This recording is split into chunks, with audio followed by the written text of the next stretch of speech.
Hello, sentient beings. Here, another installment of the video blog. I got a few questions that were kind of similar, and I'm going to read them to you. They're all about death and dying. I'd be curious to hear you discuss how Zen Buddhism approaches death and mourning. I don't mean metaphysically or ceremonially, but more your experience with death or your encounters with Buddhist mourners. I've dealt with a couple of deaths and more recently near-death encounters in my family. I feel like my reaction has changed in parallel with a similar arc of practice, but it's hard to quantify. I should clarify that my practice has, in my opinion, a positive effect on how I deal with death, however nebulous it becomes when I try to pin it down. However, it's also at times put me at odds with friends and family who mourn differently and tend to view me as callous. The questioner is asking me not to deal with the metaphysical ideas of death and dying, but it's related. It's all related. So in reference to that, I'd like to read you what Dogen says. This is in Shobogenzo Book 4 in the Nishijima Cross translation, and the chapter title is Shoji. You see that? There's two characters there, which mean life and death or birth and death. The second one is always translated as death. The first one can be translated both as life or as birth, and I'll give you an example. Here's the same character used in this explanation of how they make Godzilla movies. Let's see if we can get it there. It says, Kaiju eiga wa koshite umareru. So that umareru character there is the same one that Dogen uses in Life and Death. And in this case, it means this is how monster movies are created. It's really hard to do this backwards. So this umareru character, this iki, it could be iki or sho or umareru, has multiple pronunciations. It basically means life, birth, or creation. The other thing about this chapter title is it's shoji, and Nishijima doesn't point this out, which is weird because he points out everything, and neither do any of the other translators except Norman Waddell and Masao Abe. The character combination shoji also represents samsara, and if you are a nerdy Buddhist person, you will recognize that that is the idea of the so-called mundane world, is represented by this character, life and death, birth and death. So that's also important to remember. So every time he says life and death and contrasts that with nirvana, nirvana means extinction, and it means the extinction of craving and suffering that Buddhists are kind of trying to achieve, if one can say that.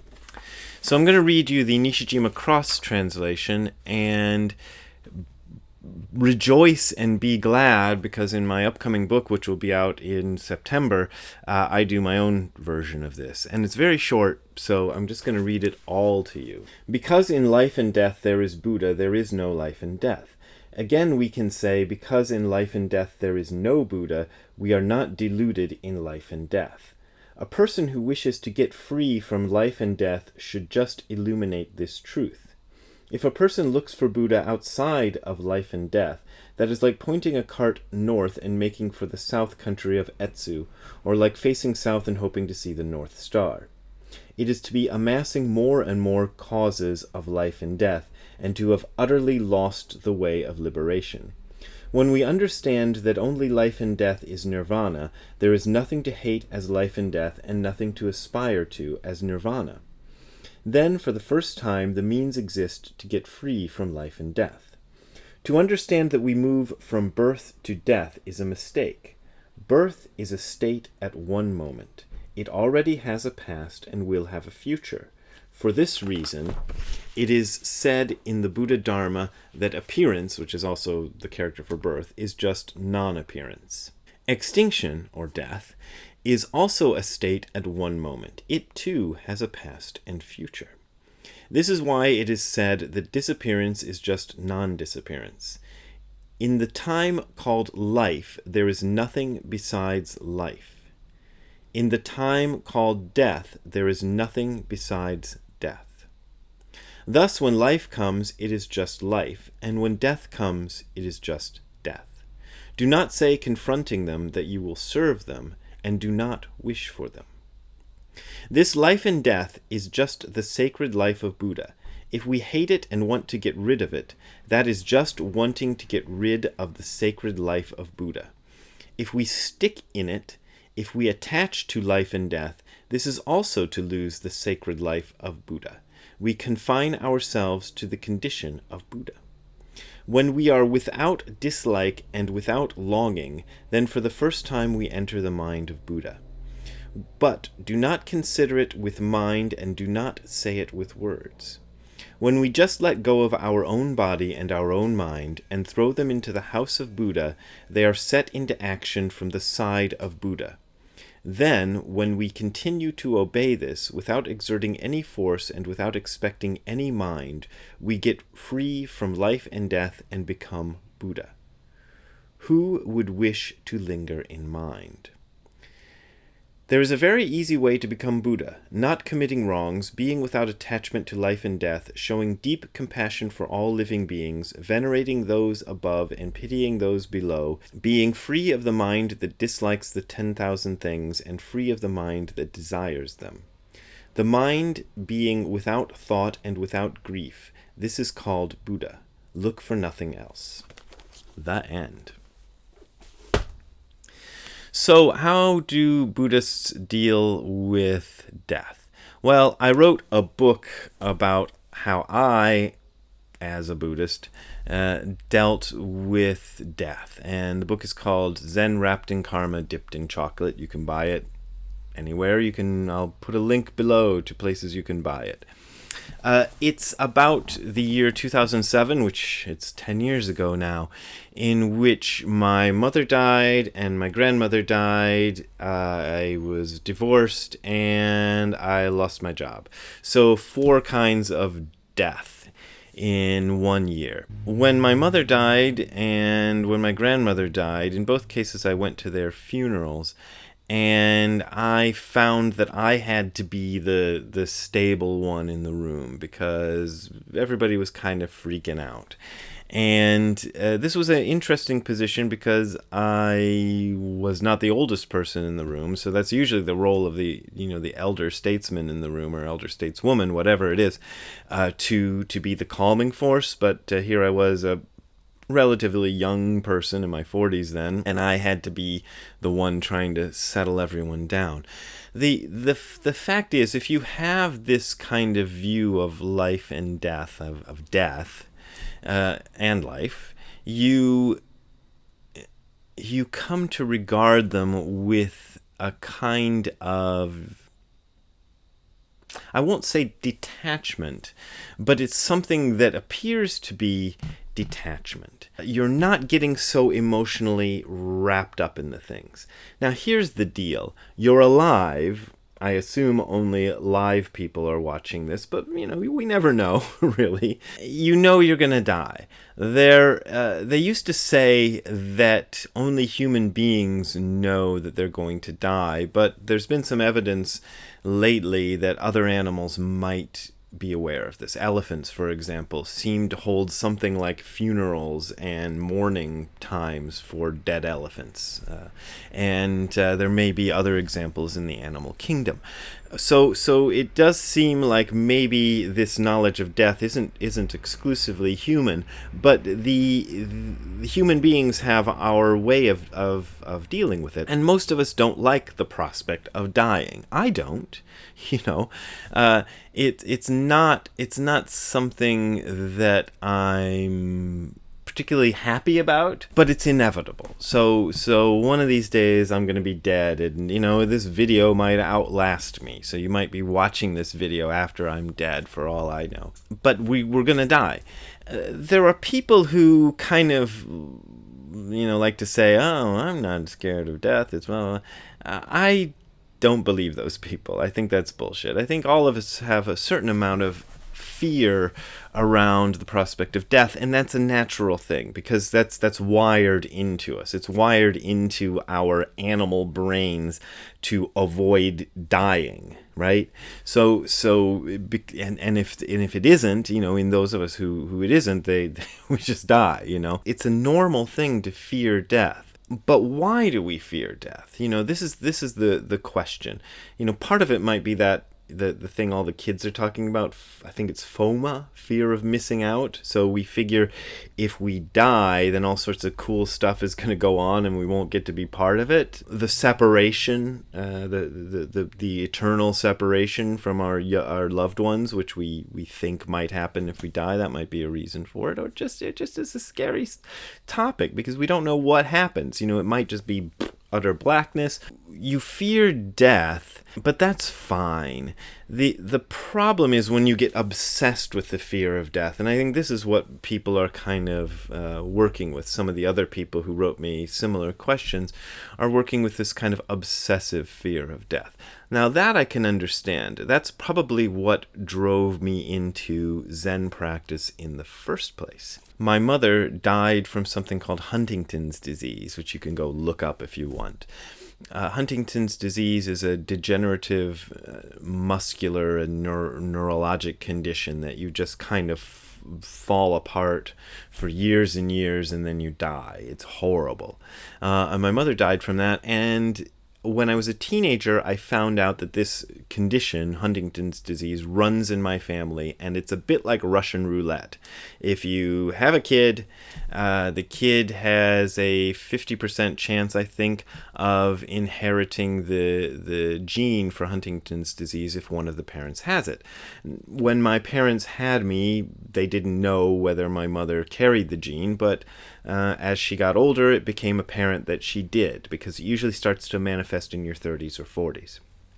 So she was about that old when I became a teenager, and symptoms had started showing, and then they sat me down and told me this. So the prospect of death for me was much more immediate than it probably is for most 15 or 16-year-olds, however old I was when we had this conversation. So I think that was part of what drove me into Zen practice. A lot of people start their Zen practice when they get to be 50 or 60 years old because they suddenly realize they're going to die, and it probably isn't going to be too long. I had that realization when I was 15, and so it drove me into practice. So that's the fear of death. Having worked with this practice for a while, I no longer fear the annihilation or missing out part. And I probably shouldn't go into why, because it'll fill your head with spooky ideas, but suffice it to say, there have been aspects of this meditation practice that have kind of made it clear that that's not what happens. But I'm still not happy about the idea of death, because I don't really know what happens. I just kind of know a few things that don't happen. So this informs my approach to death. When my friend Logan died, was it almost 2 years ago now, I did the funeral ceremony for him, and I felt that Logan hadn't left so much as moved along, which sounds very religious, and I know, blah, blah, blah, fine.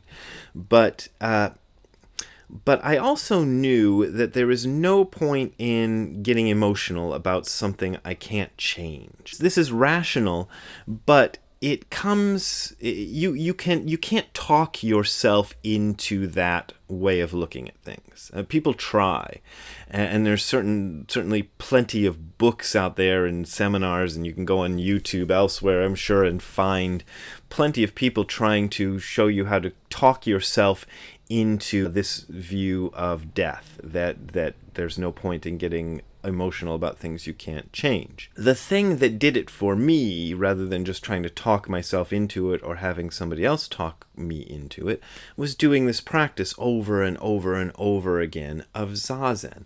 Because Zazen, in a sort of micro way, lets you see how silly it is to get emotional over things you can't change, because you're sitting there often in discomfort. It shouldn't be tremendous discomfort, but it's not the way you want things to be, and you just have to sit with that. You're training yourself to be in situations that you can't change, and to see that getting emotional about them or freaking out about them doesn't change the situation and doesn't help. In a very visceral way, right in your face, you notice this.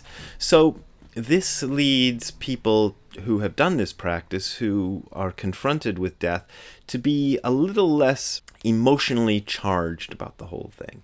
Now, the downside of this is people will tend to look at you and go, "Why are you so careless? Why do you not care about this?"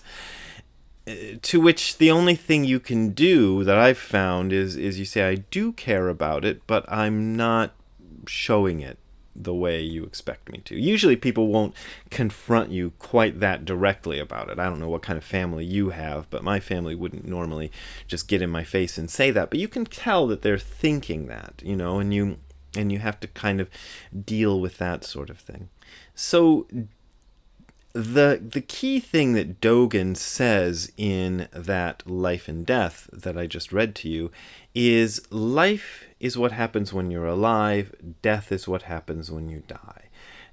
Life is life and death is death. So while you're alive, be alive, enjoy being alive, have a good time, or at least do good things if you're not really having a good time. When it comes time for you to die, you won't have any real choice in the matter, so allow it to happen.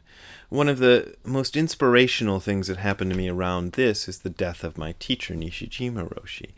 I didn't hear from him for about 2 years, maybe more than 2 years, before he died. And I don't know what happened.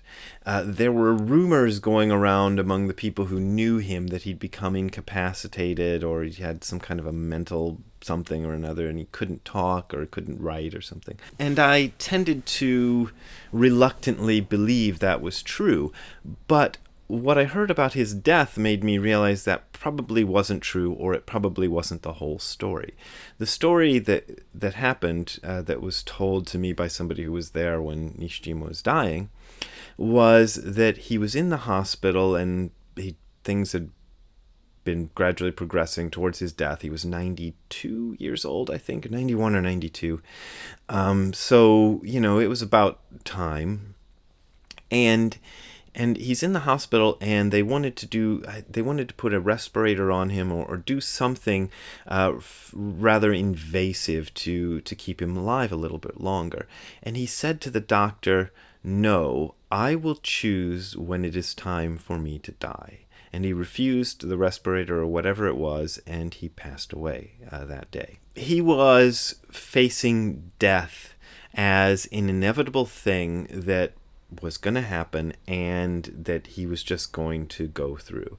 And I think that's the best any of us can really hope for, other than if you're Kenny Rogers, who said the best thing you can hope for is to die in your sleep, which also would be a convenient way to go. But to go with the full understanding that this is just what's going to happen, that's also, the best you can do. So dealing with death and dying, you're just going to have to deal with it as you deal with it. But understand that if you're freaking out about it, that's just something that's going on in your head. It's propelling you to do something, right? Like if you saw that I was with my grandmother when she was dying, okay?